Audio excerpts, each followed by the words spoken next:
ఈరోజు భారతదేశంలో మహిళలకి స్వాతంత్రాన్ని ప్రసాదించినటువంటి గొప్ప వ్యక్తి సావిత్రిబాయి పూలే గారు.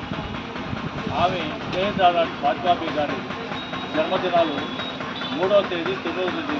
కాబట్టి ఈ 3 నుంచి 9 వరకు మహిళా దినోత్సవాలుగా ప్రకటించాలని ప్రభుత్వాన్ని కోరుకుంటూ 2 విషయాలు మాత్రమే భారతదేశంలో స్త్రీకి సనాతన ఆచారాలు స్వేచ్ఛ స్వాతంత్రం రోజుల్లో దాదాపు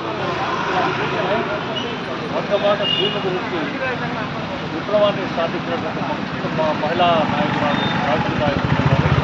ఆ దేశం గొప్ప సంస్కరణ ఏంటంటే ఆనాటి ప్రభుత్వం వారి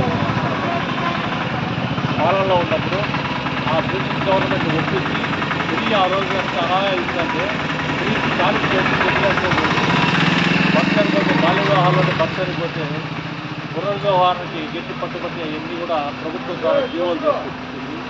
భర్త చనిపోతే భార్యను స్థితిలో పెట్టి కాల్చేవాళ్ళు. అట్లాంటి దురాచారాన్ని కూడా సమూలంగా నాశనం చేస్తుంది. అంతేకాకుండా ఈనాటి స్త్రీలు ఎవరికి తెలియని విషయాలు ఏంటంటే స్త్రీ కాలికి చెప్పులేసుకోకూడదు, గొడుగు పట్టుకోకూడదు, భర్త చనిపోతే ఒడ్డుకి జాగి చేసుకోకూడదు.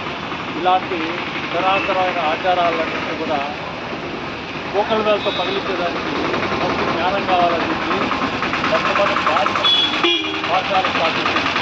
అట్లాంటి జ్ఞానాన్ని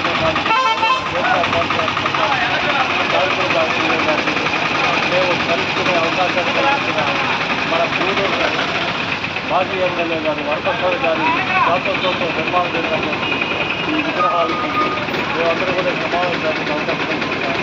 వరప్రసాద్ గారు ఈ విగ్రహాలన్నీ కూడా ఆయన ఈ సందర్భంగా ఆయన కూడా ఈ కార్యక్రమాలు సంవత్సరాలు